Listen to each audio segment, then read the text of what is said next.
Hi, this video is the art of hair transplant restoration surgery on a black African American man.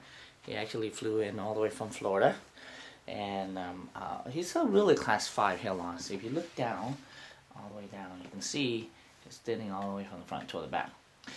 But the client only opted for the FUE and refused the strip, and I understand because the strip will leave you a linear scar running from one ear to another ear, permanent for the rest of his life.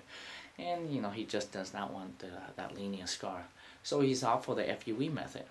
And the FUE leave you tiny dots of scars scattered throughout the back like a mosaic pattern, allowing you to wear your hair shorter. In general, I do both FUE and the strip method. The FUE I recommend only for the client who have advanced hair loss like this, 5, 6, 7. The benefit of for the strip method, it's better for advanced hair loss. It has benefit over the FUE. How you can move a large number of grafts per day, like 5,000-6,000 per day, and you can get it over with. Unfortunately, it leaves you that linear scar. That's one way, and the strip method is the more antiquated, and it's only reserved for advanced hair loss.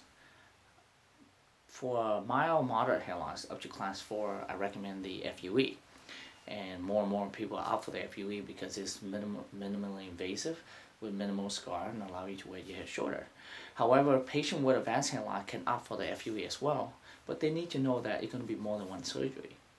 I will harvest around 2,500 grafts at least to cover half of the head. Now, half of the head on average is around 2,500 to 3,000 grafts. It just depends on how big your head is, and we had to do the temple too. We had to do the temple. Each temple is like 150 to 200 per size, so it's like 300 to 400 grafts. So, and if you do the temple, then it will eat up at least 3,000 grafts. But at least for this client, his temple is really good already, so we just opt for the full half of the head, 2,500 grafts. And using the FUE method, as you know, through many years of experience, I invented the technique called DFC. DFC is Diep FUE Curve technique. It's a form of FUE that specifically predict where the curly root lies underneath the scalp, and harvest and come in a precise angle and harvest it out, which give you the best result. So, and hair transplants, especially the hairline, is an art form. It requires a lot of the artistic and aesthetic detail to ensure a very natural result.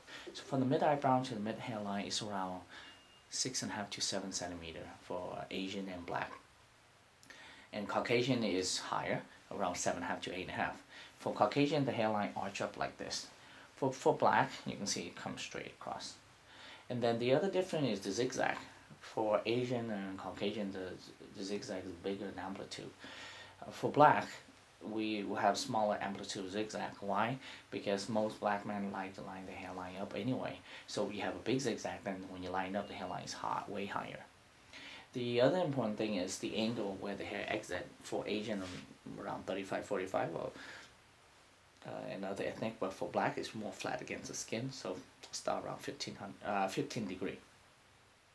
Not only the precise angle is important, the selection of hair grafts is important.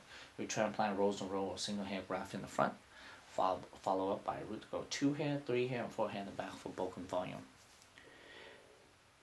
And for more information, you can go to my website at www.mhtaclinic.com or call 1-866-999-6482. So this is the art of hair transplant restoration surgery on a black African American man using the FUE method, and we're going to do 2,500 grafts for the first session and try to fill in half of the head, and then the second session is a year later. Thank you.